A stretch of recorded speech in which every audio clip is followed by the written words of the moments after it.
who you are, what you do, and what inspired you to first start hosting Zine events is kind of our opening question, so go for it. That is a fabulous icebreaker. Hi everyone, my name is Emma, or Emma Karin. Both are correct for my first name, so dealer's choice. I use she, her, and hers pronouns, and I'm currently the young adult librarian at the Brooklyn Public Library. I work at the Windsor Terrace branch. I have been making zines since I was about 13, which is a very long time.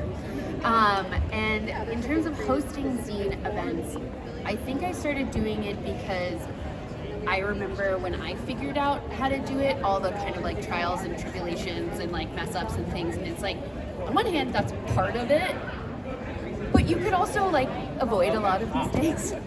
And I felt that zine education was something I was really interested in, really passionate about, to help people realize like you too can make this thing. That's where I started.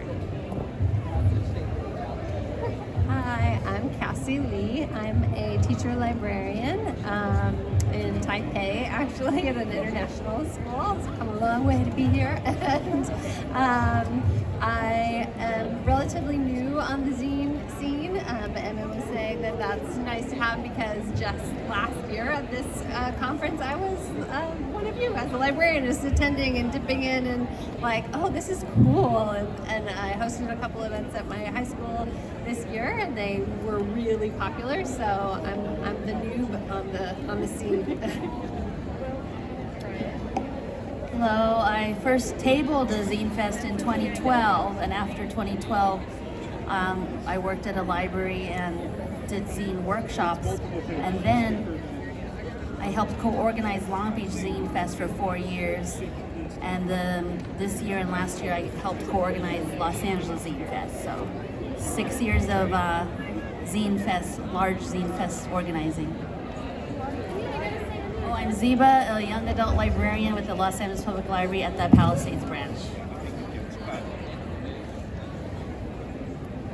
Amazing. Okay, cool. So we've already heard a little bit about this, but can you tell us more about the types of events that each of you have hosted? And I'll start with Ziba maybe this time, and like come back around, and anybody jump in. Most recently, we had Sunday, June 23rd, LA Zine Fest. A lot of the tablers here were also there. It was very hot. And 11 a.m. to 6 p.m.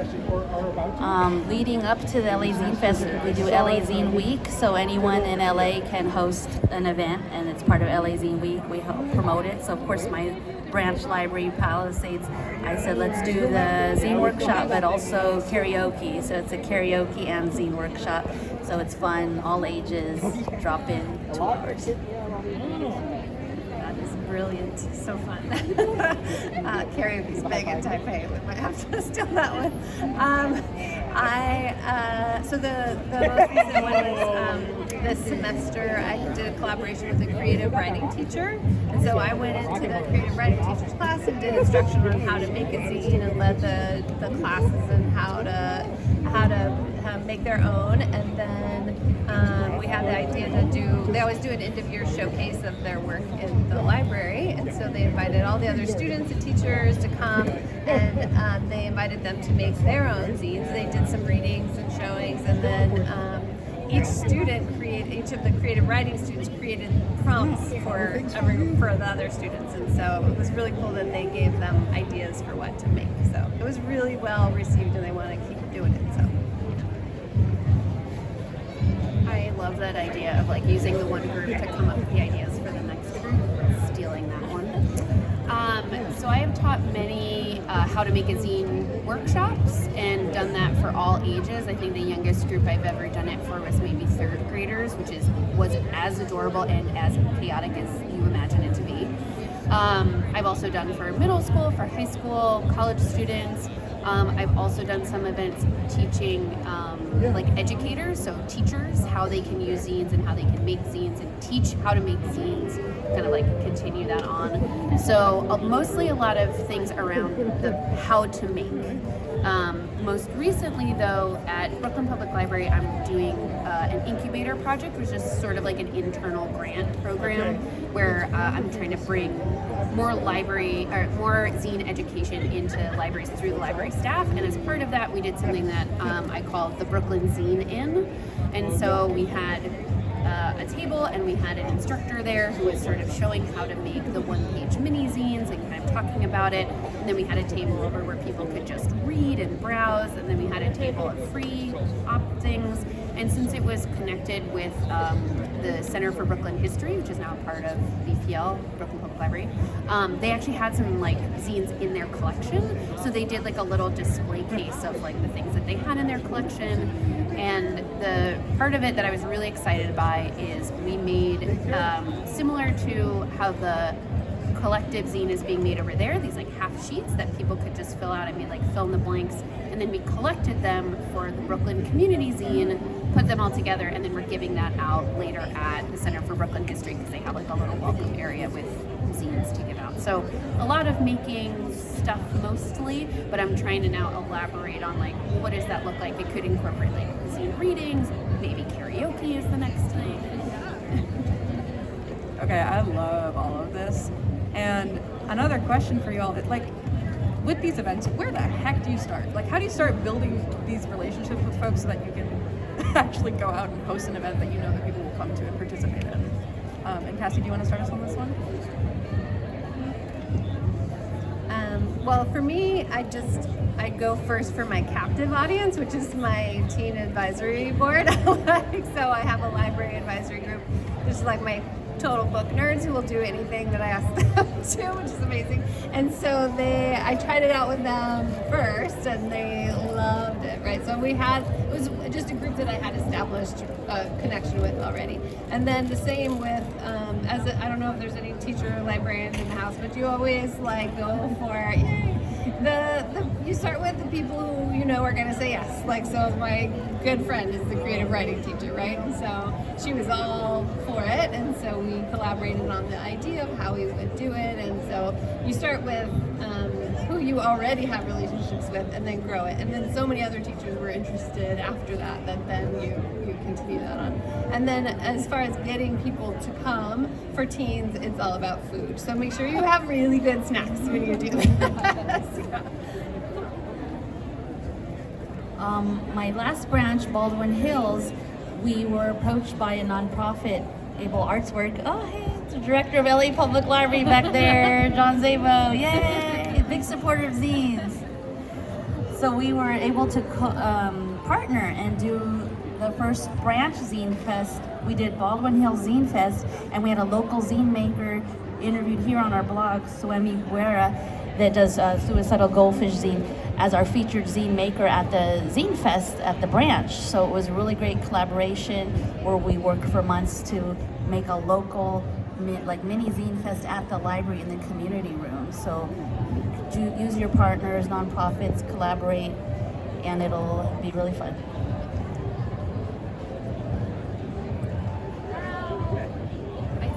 I'm really fortunate that, so I'm from Brooklyn. There is like already a very big zine scene there. There's just like a lot of history, and so because I was making them since I was 13, having a lot of like just self-connections. But one thing that we often tell the other librarians who are like, I want to do this, but I don't know where to start. There are probably, wherever you are, there is someone making zines. And it might be that, you can easily just type it into a search engine. Maybe you have to go to the local indie bookstore, or just like finding out things that maybe even if they're not like in your specific town, that it's the next state over, and you reach out and say, hi, I'd like to do this. I really want to focus on local people. Do you have someone you could put me in contact with? Because if you are not a zine person, the best thing that you can do is reach out to people who are, because they will have knowledge of like, oh, well, I know this person, or we could do that, or we could do this.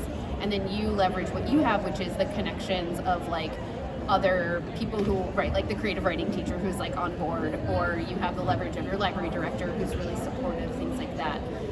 So it's definitely all about connection building and thinking outside of the library, just as much as thinking like inside of the connections you may already have with schools, etc.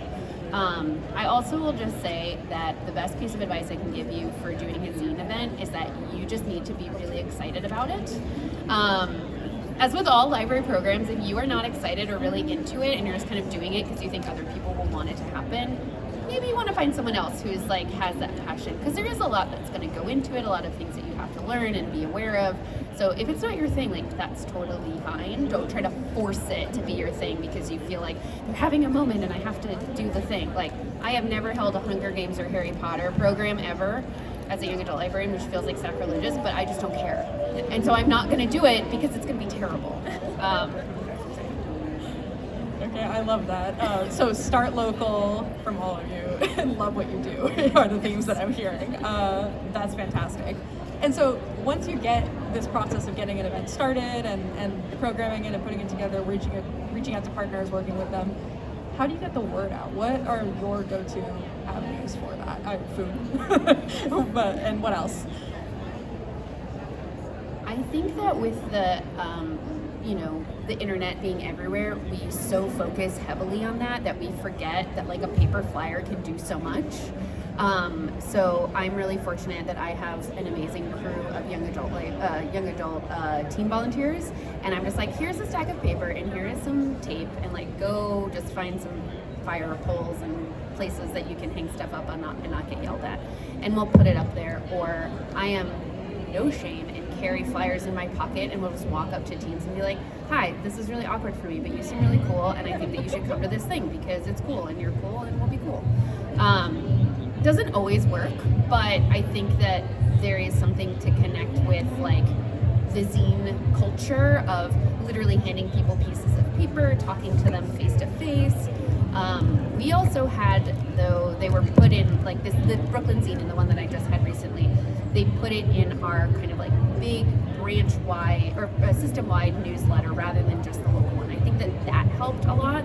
So it's like, yes, this was something that this specific area was putting on, but it was shared throughout everyone of Brooklyn who's like on that mailing list. And it actually led to someone reading it and calling in to like 2 different radio programs to have us put on their like event announcement for the weekend. And I was like, oh yeah, why didn't I think of that? Like if you have a local radio station, or I know my favorite thing to do when I'm at a hotel is like put on the local news channel and just be like, yeah, what is going on in San Diego? San Diego had this like whole weekend long, like here's what's going on. You know, that could be a thing to reach out and just say, here's like a 5-minute thing, here's my little press release, could you read this on the air? And I think it brings in, again, it's that idea of thinking outside of who's already coming into the library. Like reaching out through TV, through the radio, through paper flyers to bring in the people who aren't already on your library mailing list.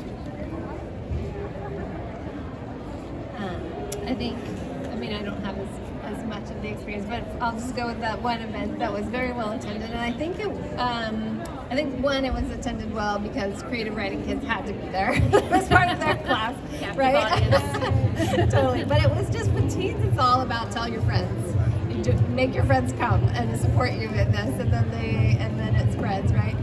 What was also cool about that event was that it was kind of an end-of-year showcase for creative writing, but we also pulled in collaboration with the music and the film kids, and so they chose the music to play at the event.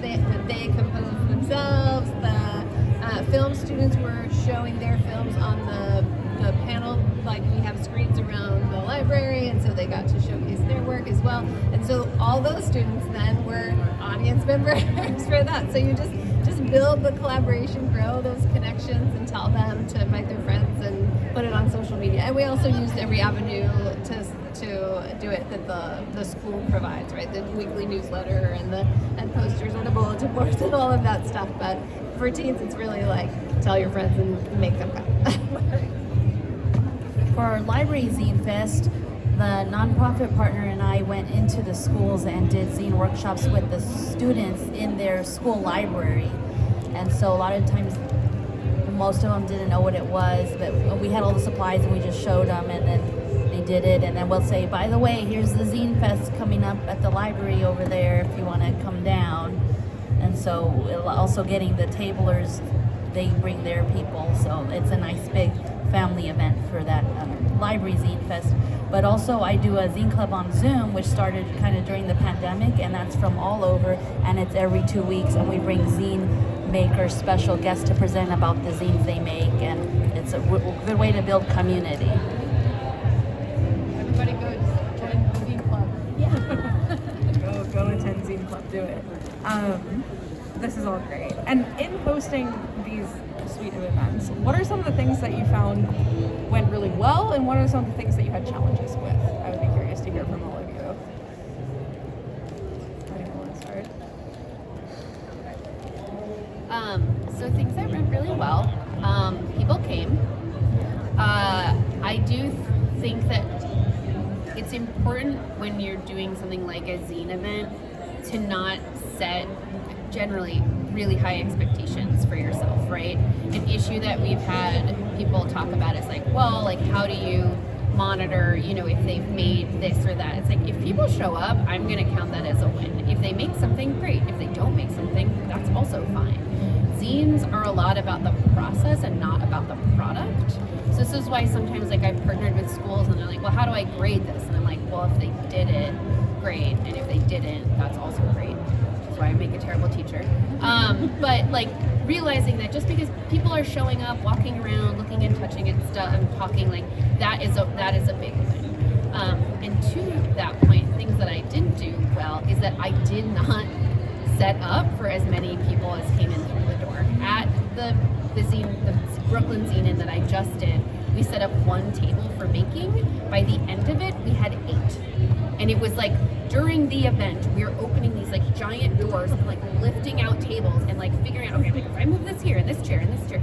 So I think to build it big and then not fill every table is better than being like, oh my gosh, we have to scramble. Like have like pride and feel like this is going to be successful, and just like allow it to be whatever it's going to be is it's like both good and bad in a way. But it can be difficult for me personally in a library where a lot of it is like, what is the data, what is the numbers, what are the statistics, to just be like, it's whatever, man. But that is a big part of like the zine culture, and that's making sure that you can be a little bit flexible with yourself and not get hard on yourself if only 5 people show up and it's like, oh my god, 5 people. I think what I was really surprised by how many people showed up and how many people who didn't identify as an artist or a writer, right? Like these kids that normally wouldn't even come to the library because their friends were coming or because we had promised really good snacks. Who knows why they came, but they came. And I think what I loved the most, I wrote some of the prompts down. I loved the idea to have the kids create the prompts for their peers. And I think their peers really enjoyed knowing that the other students came up with them. Some of the prompts they created, one was design your dream house, and each page, so these were just the 8-page, one page folded into 8 zine. So each page prompted them more details, like describe the terrain, the surroundings, down to the details and the last page was who do you love that you want in this dream house, right? And it was just like so sweet. And another one was draw your friends, right? Travel zine of places you've been and want to go. And I loved this one, finish the joke. And so they had the first line of the joke on each page and the kids had to finish it. They were hilarious. These kids are so funny. So letting them make the prompts was a really big success. We ran out of time. I think the biggest bummer of it was that we didn't plan enough time, so a lot of them didn't finish, but they were so excited to take it home and work on it. And then we kept them on display for a while, and so they liked having like their work in the collection of the library. So that was great. I do zine workshops in the library during LA Zine Week and also during International Zine Month every July. Besides that, I tie it into our monthly makerspace. We have 5 stations, so we have 3D printing, jewelry making, zine making, button making, and sewing. So that way it's an option, is the zine making. And I can bring out the zine collection examples, and that's how I tie in a monthly zine workshop in the library community room. And then just a success in general with my zine collection as a teen librarian. I had a teen library patron come in and say, I make zines. And I was like, oh, great. Can we get some of yours added to the collection? And then they came down later with their mom and brought it to the collection. I was like, oh, can I get a picture? And they did. And so they were proudly in front of the zine library with their zines. I was like, oh, this is so great. And then they came to the LA Zine Week Zine Workshop with their friends. And so they all were making zines. Like, this is what I wanted. And it happened, even though it was just one teen, they were excited. And then I saw them at LA Zine Fest last year. I was like, oh, hey, Rio. And then this year they volunteered for credit for high school as a teen volunteer at the Zine Fest, LA Zine Fest. I was like, oh wow. So that is a success story.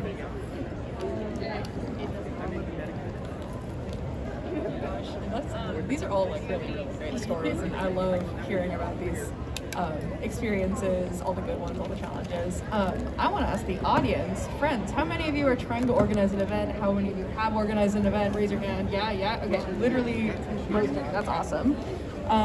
Question for you all before we open it up to all of you for some questions. What's some advice that you would give to somebody who is trying to start a zine event?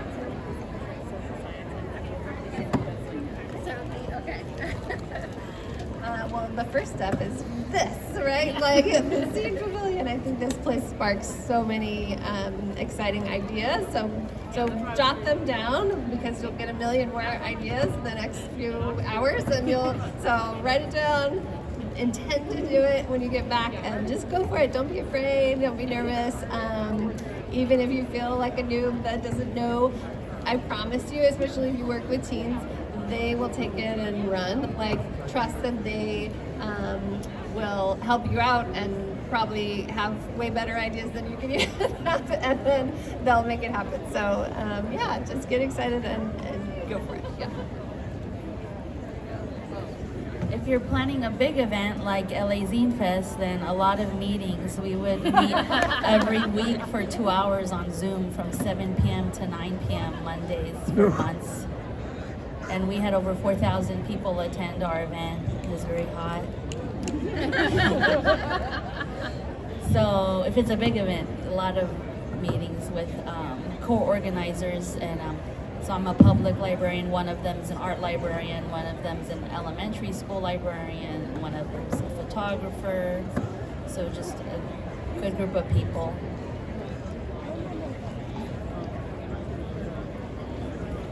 I second all of those things. But one thing that I would also say is any zine event, especially if it's one where you're gonna hope that people will make zines, is to have examples. And here you can pick up a ton of free examples, so that's great. But I have found working with any age, like kids will typically just jump in and be like, yeah, I can do this, I'm great, it's fine. Teens sometimes be a little bit more unsure, like you have to coax them and be like, no, like, you know how to do this, like you can make something, you can put there. Adults, I definitely have the hardest time. They feel like they just lack, feel like I'm not creative, I don't have anything to say. But when you put out those examples and they get to see, but also have different levels of examples. So don't just have like the most perfectly finished product that like clearly someone has been working on for 3 months, which is the second part of that, is that if you do a zine workshop and people make something, say, this is incredible, would you mind if I made one copy and I held on to it so that I could show other people? Because I think it does a few things. One, it gives you more resources to share. It shows that person that the thing that they made is like really cool and valuable and like important, and that part of the process is the sharing of it. And then hopefully it inspires the person who sees it like, oh, I too can do this thing. So yeah, definitely having like a collection of zines. I think dream bigger and like imagine that more people will show up than you have initially planned for. Making the connections, lots of meetings and like backwards design, things like that. And yeah, and let the teens kind of do whatever they want, because they will anyway. Yeah, heck yeah. Okay, y'all, now that you're fully equipped to start your own events, any questions? Yeah, you want to start us off, shout it out, I can paraphrase real briefly.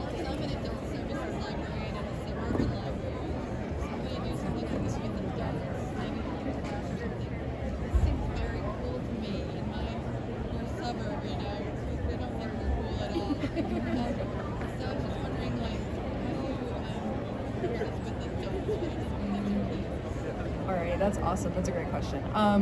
For anyone who didn't hear, how do you approach this for adults rather than younger audiences?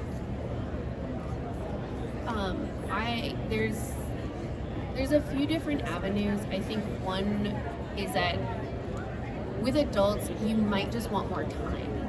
And that can be like, typically like a lot of programs, right, they're like an hour, but if you can do more than an hour, like an hour and a half, 2 hours, that's good. To give them some time in the beginning to maybe brainstorm and to talk to each other about what they could write about. Or if, let's say, like you already have like a creative writing workshop, say, okay, creative writing workshop, at the end of this month, we're gonna put all the things that you've put together into a zine, like, and show them that that's like a way that they can share. And also in terms of suburban life, some of the best zines that I have ever read are written by people who live in suburbia, writing about how they think that their life is boring, and it's some of the most fascinating stuff I've ever read. So maybe what it could be is like you look and find those ones, right? And be like, look at this person writing about their experience living here. What about your experience could you share?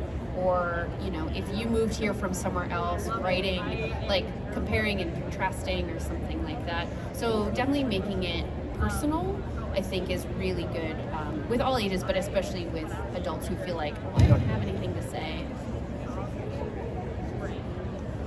So I mostly work with teens, but today, just at 10 o'clock, was my first time doing a workshop with adults. And so my framework for that was zines as graphic medicine, so really about health and wellness. Adults in suburbia are stressed out too. So if you frame it as a self-care, like time to take out for themselves, to reflect on their own well-being, and to kind of give them a chance to get stuff on the page and get out of themselves and press it into their body, I think you might find that will be helpful. It was well attended and people made amazing things. So yeah, that might be a way to frame it. When I started as a public librarian, it was a bilingual adult services librarian at OC Public Library, so I started working with adults, so it was really great. Even older adults would make zines, and it's like they're very therapeutic. I just call it like, it's like collaging, like scrapbooking, like journaling. And I was an adult, I am an adult, and I like to make zines, so I wasn't thinking I'd ever be a teen librarian. I just fell into that, so I still approach it the same way as I did when I started with adults. And when I transferred to my current branch at Palisades, they didn't think they're cool either. The adults were like, where can I donate my zines? I said, you could donate them here. And they said, are you sure we have a collection? I said, yeah, we have a collection. And they're like, I didn't think our branch would have a collection. I was like, we do. Well, because the neighborhood, they didn't think would have it. And I was like, we do, it's new. So they were excited, like, oh, we're getting cool or something. So just start it, and then they'll think they're cool. And here's a resource in Spanish. It's free on our LA Zine Fest website. There's English and Spanish and PDFs on how to make a zine, 8-fold mini zine. Or just lazinefest.com. Okay, I love that. Yeah, go for it.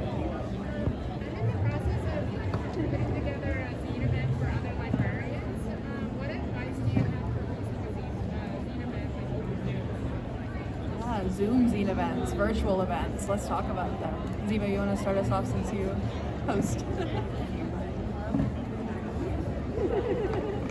We would do those online, especially during COVID, and so everyone just comes in and with your cameras on, hopefully we see that you all have a piece of paper, and then you show them how to fold it on the big screen, and then you can even show examples. So just, to me, it's like in person, but as long as your cameras are on when they're doing it. And then in part of our Zoom club, we do make zines, so we give them 20 minutes. We give them a prompt, and then we say, okay, now you have 20 minutes, and then we'll share at the end if you like.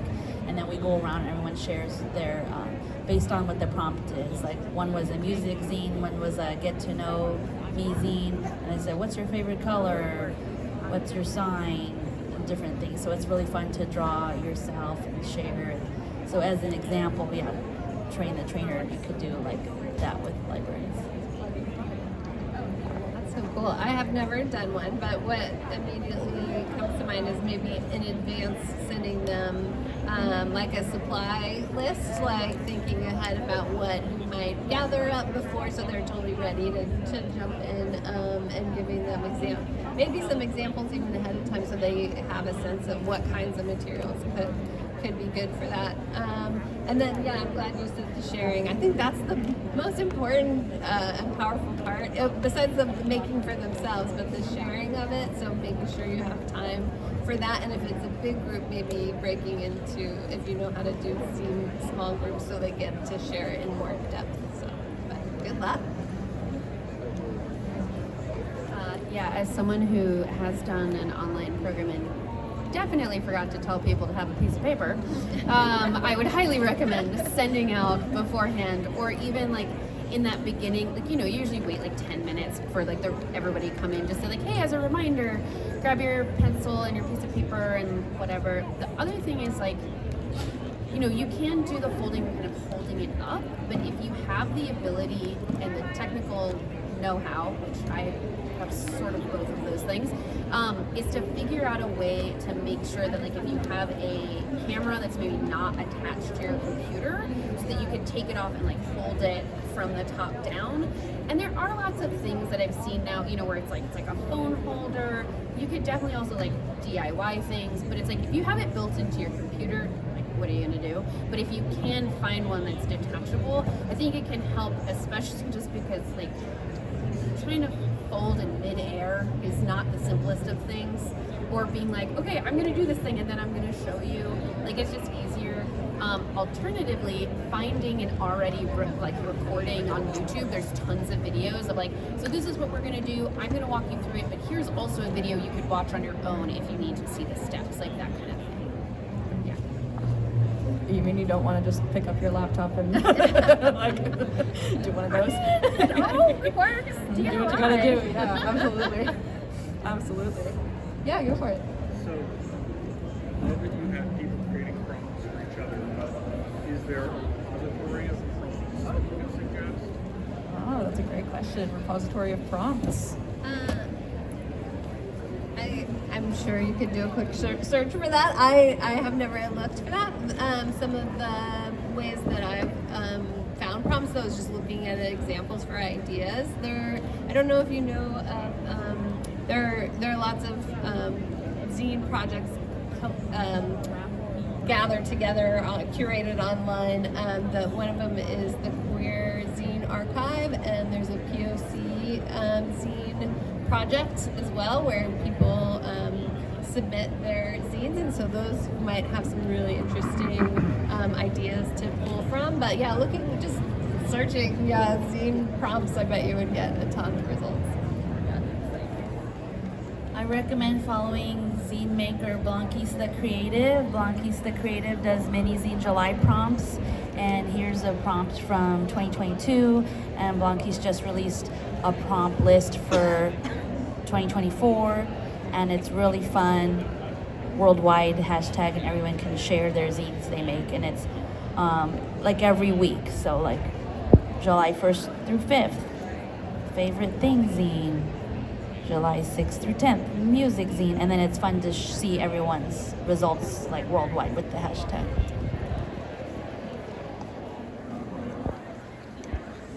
So I am working on that, kind of.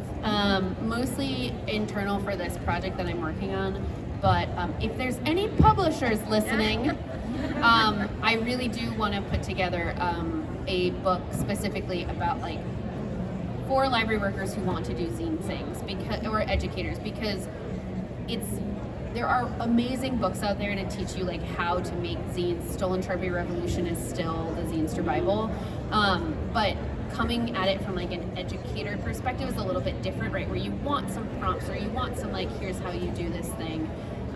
So I agree to like just looking up zine prompts, following that great resource that I'm already forgotten and I'm gonna look up later.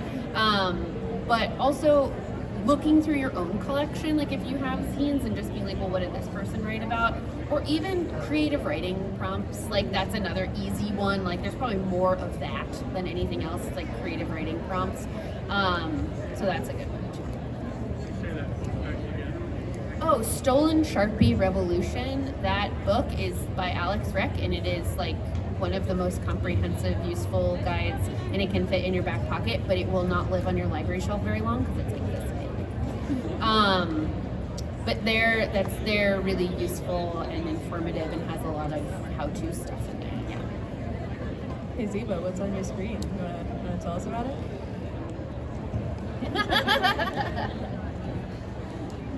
So we wrote a book called Zines in Libraries, and it's from ALA Publications, and I have a chapter in there, and you can get the chapters for free actually through zinelibraries.info. We have the different, so mine was Circulating Zines, chapter 10, and the PDFs are all there. It's free, zinelibraries.info. Was that book more about like cataloging and processing, or does it have stuff about it? Each chapter is different, so yeah, there's definitely stuff on events.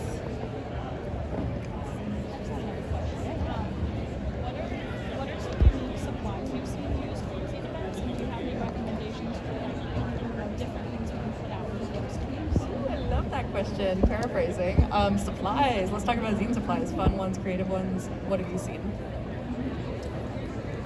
If your library has magazine subscriptions, just save all of them. The other is Dover has clip art books that you can find. Every time I go into a used bookstore, it's like the first thing that I look for. You can buy them online. Having them in your collection is great, but having them just like on the side. But the thing is, don't cut the books. Make a photocopy of the page. So don't put the books out on the table unless you have like very obvious signs like please do not cut this book, which is the thing that has happened. And in terms of other unique supplies, I think it can depend on maybe what your like theme or idea is. Like I've made a zine that was completely all trash that I found in different cities that I was in. And so that had like a fake flower in it. I found all of these ripped up lotto tickets that I like collaged together. A friend of mine has done a couple of really cool zine covers where basically she just pulls whatever she has in her pockets or in her backpack and puts it on top of the Xerox and like scans it and then does that. Sometimes you can even move the images or like things on the glass around so they kind of get like this little shadowy effect. We did one with little kids where we wanted to make like tell us about your neighborhood, and so they were tasked with find something around your neighborhood, whether it's like a leaf or a mailer or trash, and then we photocopied that and then they incorporated it into their zine. So it's like any object that you can put on top of a scanner bed you can essentially put in. It does say that extra step of like copying it before putting it in. The old Knowledge Quest and ALA libraries and all those magazines that it was subscribed to, I had gathered and brought this morning, and they were a big hit for the library. So use those old subscriptions that you're not using. Yeah, I don't have much more than that. Sewing machines, those are really fun because you can do the paper sewing to make a bound zine with thread, and it's really fun. In our monthly makerspace that I have the sewing corner and I have the zine corner, but I said, but you can combine and make a zine with sewing it. And also resources, zinelibraries.info, especially ZLUC coming up. First weekend of August, registration's open. It's at NYU, and it's like what we're doing now, but all weekend. So get some answers. Zinelibraries.info, and you can register. Just real quick, another material I thought of is washi tape. That's a really, really good one. And stamps. If you can find stamps, my favorite in New York is Casey's Rubber Stamps, and they have now, you can buy them online and get them shipped anywhere. But stamps are a really good one for like younger kids, but people with like motor functionality, but also people who are like, I'm not creative. It's like easy to like layer that. So stamps and washi tape is a good one too. Phenomenal. Yeah. It's sort of speaking to like when you're trying to market the program to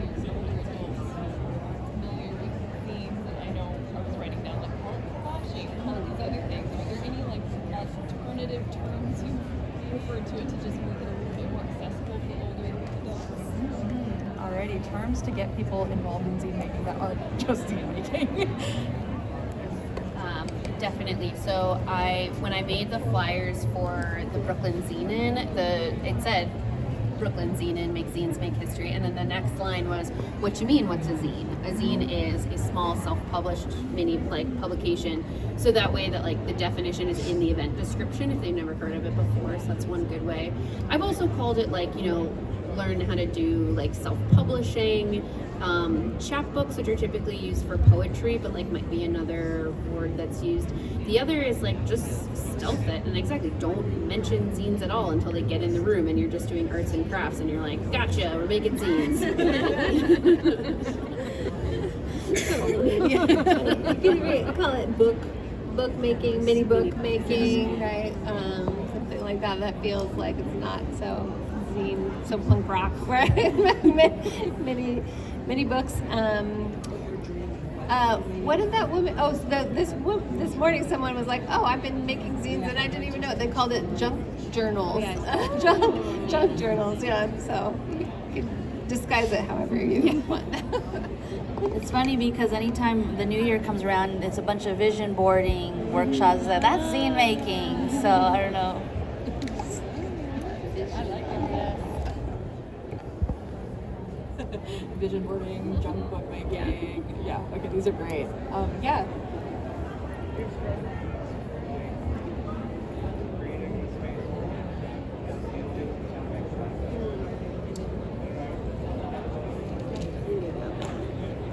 I think so. Is it about creating a space, how to create a space for creativity?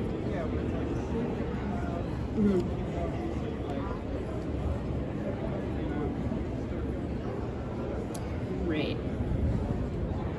Right. So creating spaces for managing feelings and creating a space that's safe enough for people to be vulnerable and express themselves. Yeah. So that's a big one. I think generally as library workers, we do that all the time by trying to getting to know people and just knowing your first name and things like that.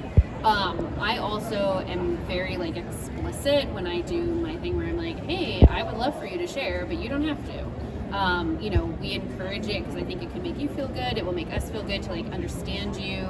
I start a lot of the zine making workshops with we write and read zines as catharsis, as we get to express ourselves and we get to understand people's lives that we may not have experience with.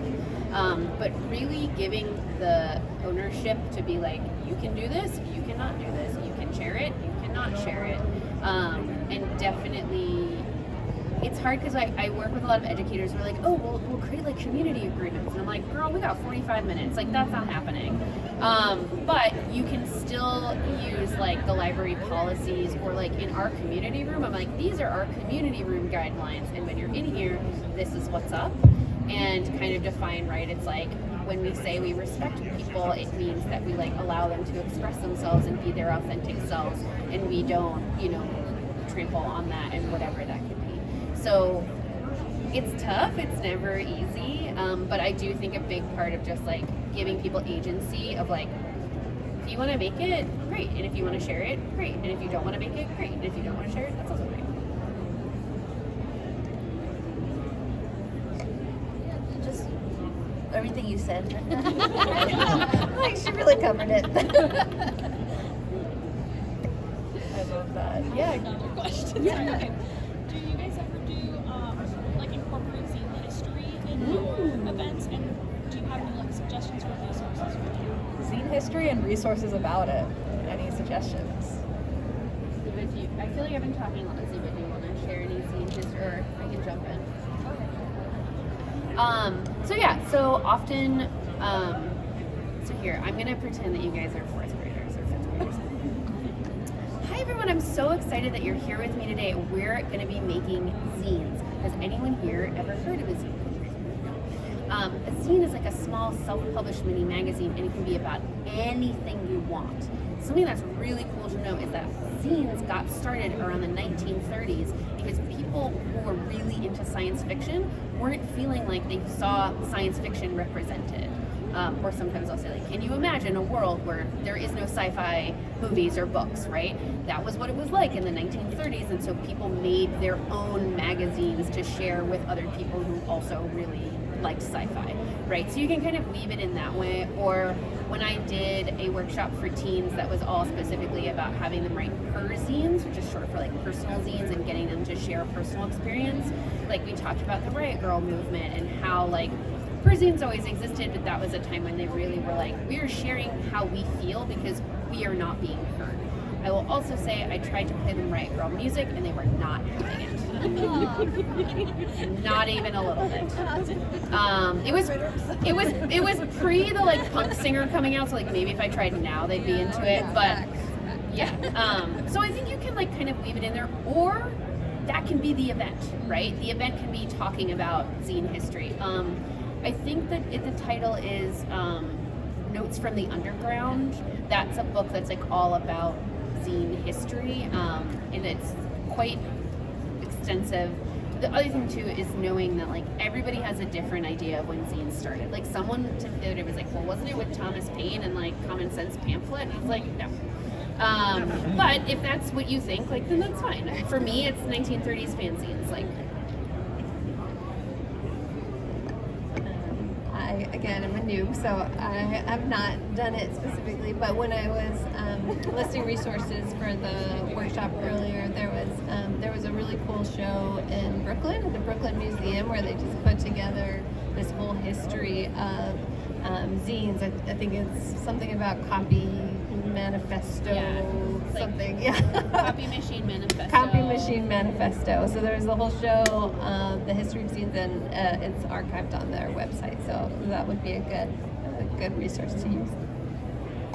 We have a little description on our website, lapl.org/zines, just so anyone browsing can just have a quick little sentence about, it just says, zines rose to prominence in the 70s, but one could argue that they have been around since the invention of Johannes Gutenberg's printing press in 1439. Yes. That's on our website. Amazing. We can take maybe one or two more questions. Yeah.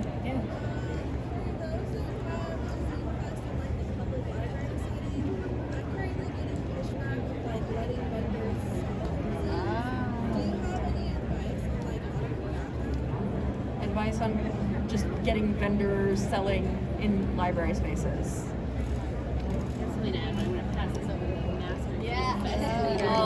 When I was at Long Beach Public Library as a senior librarian, I kind of was allowed to do whatever I wanted, so they sold stuff and I didn't really bring it up to admin or anything.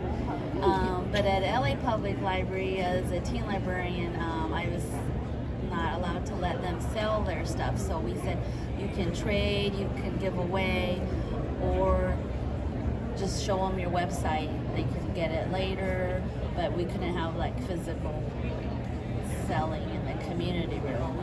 So, but then after me, 2 other branches did it with the same nonprofit, and they used the grant money to pay for the zine makers to print the zines in color, and those were the free zines. So the grant money paid the zine maker, and then the zines were free to the public. And I liked that too, because then I got zines for my branch free. I was like, oh good. That is incredibly smart, and I am stealing it. So where we did the Brooklyn Zine was at what is now called the Center for Brooklyn History, but before was the Brooklyn Historical Society, and the Brooklyn Zine Fest had been there for many years. And because it was not part of the library, they could kind of sell and do whatever they want. And I have brought it up about, well, could we do something like that again, and have gotten the pushback about selling. And I think where I'm also exploring is like, is there a way for it to be more like trading? But I'm also trying to generally build this idea that if we want to support communities, that also means giving people money and letting them get paid and sharing what it is that they do. So this is not necessarily zine related, but is somewhat what I'm trying to hopefully do is I did what was supposed to be a year-long themed programming called make it at the library. So it was like every month we had all these different like making activities.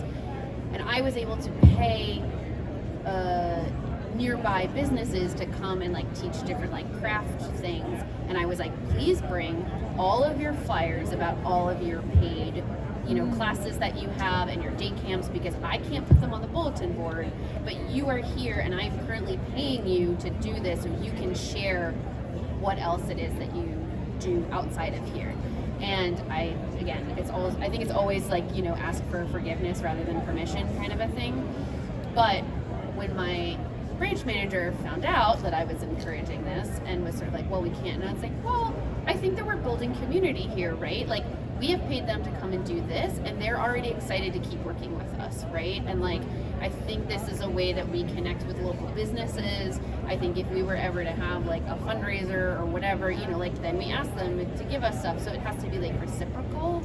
So I do think with anything where you're trying to like build your case, the best thing is to just like pull out that strategic plan that they've been honking about and like pull out their values and mission statements and just like underline all the places where it says community and talk about that. To do that, sometimes people have to get paid, and using that as your leverage. But I'm loving the idea about like the grant funding and like that I'm taking 100%. Yeah, absolutely. Okay, anybody got one last question? Speak now. Yeah, go for it. How often do you host events? How often do you host events in your community? So I kind of do it whenever I'm asked. So recently there was a school reached out and was like, we're trying to do this like self-care day after all the state tests. Will you come do outreach for 4 different classes of 6th graders? And I just did that, right? So they asked for that. But then I've also like contracted out with people where they're like, hey, can you, not as outside of my library, like, can you come? We want to have like a zine camp and we want you to come and be one day. So it's like whenever I'm asked, but I do like to try to do at least, I would say, like 1 or 2 a quarter. With this project that I'm trying to do right now with the Brooklyn Public Library and this thing called the Zine Box, which hopefully I will present on next ALA because it will be completely finished. I'm hoping to say like once a month, but not like we were talking about, it doesn't have to be zines, right? It can be like, it's a vision board and it's this, or it's like you are using zine making as outreach to a school or whatever. It's just however the library staff use the materials, like a pop-up library for zines, like that could count too, like as a program. So it also just depends on what your goal is. Like, is your goal to have like, for a month you have 1 class every week and at the end it culminates in a big thing, or is it just a one-off? Or, you know, also don't overtax yourself. You're already doing too much, I'm sure. Are you? Oh yeah, you're are you at a school or public? Public. Okay. Yeah. In the school, I'll probably do one of those like once a semester, and then with my advisory board as often as they want to do it. But it is making me think of it as also an additional tool to add to my toolkit of alternative. I don't want it ever to be graded though, right? But it's something that students can add as a way to demonstrate their learning in a different way.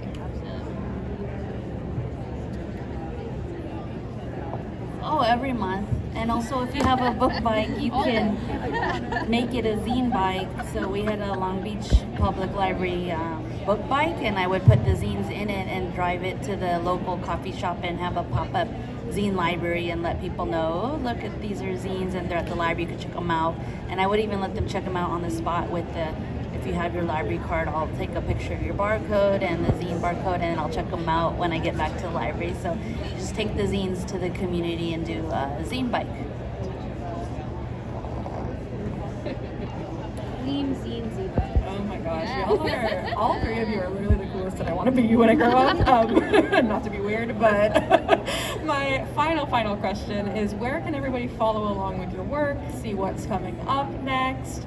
Can you remind us and let us know? So I have like my zine Instagram, which is Pretty Dirty Press. It's also, if you are on Etsy and you search Pretty Dirty Press, it will come up. You can also search Emma Karin Eriksson, and typically, unless you're in Sweden, then you're going to get tons of different results, but typically I'm the first one to come up. But that's where I post most of my zine related things that are going on. And I do also try to promote stuff that's going on elsewhere, because now people like at ALA are like, okay, you're in the Midwest, like you're doing this cool thing, I'm going to promote it as well. So yeah, so Pretty Dirty Press. I'm a teacher librarian, but I was an art teacher before that, and now I'm in an MFA program for comics, and so I'm actually trying to work on a graphic novel of all things. And so starting small with some zines myself, so I have some of those and was tabling yesterday. But you can find me at Read Free Draw Free. At Read Free Draw Free, and that's follow my little journey of comics world. I made a Tumblr in 2012 that I still use. It's for 3amigospress.tumblr.com. That's for my zine. I make Zebra Radar Zine on Instagram. I'm Zebra Radar Zine.